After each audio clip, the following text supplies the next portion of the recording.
Hey,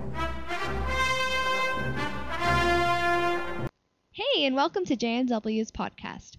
I'm Joyce, your host, and as you probably found out from the music, we're going to talk about adventure and exploration. More specifically, Alvar Nunez Cabeza de Vaca.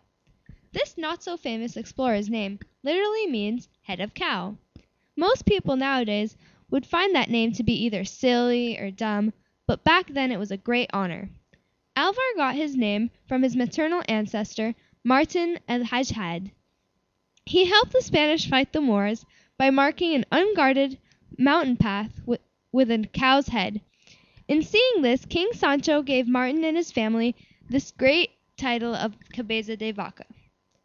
Alvar was born in Jerez de la Frontera, Spain in the year 1490. He was raised by his paternal grandfather, Pedro de Vera. When Alvar was 21, he joined the army and served in Italy, Spain, and Navarre. Finally, when Alvar reached the age of 37, he started his true career, exploring. His first expedition was led by Pánfilo de Narváez. Alvar Nunez went as a treasurer. This expedition was going to Florida and was conducted by 250 to 300 men. Soon after they started off, they hit a hurricane near Cuba, but that was only the beginning of their troubles. After they landed in what is now Tampa Bay, Florida, the captain made an unwise decision to split the expedition in two, by land and by sea. But when the expedition returned to the coast, they realized that the sea expedition had already left to Cuba without them. Not only that, the natives were starting to get annoyed with their presence there, so they quickly made 5 rafts and set off. Unfortunately, 3 rafts sank, causing there to be only 80 members who made it to Galveston Island in Texas. There, the expedition captain, Pánfilo de Narváez, died along with a big chunk of the crew. Eventually, after a long cold winter with little food, there were only 4 left, including Alvar Nunez.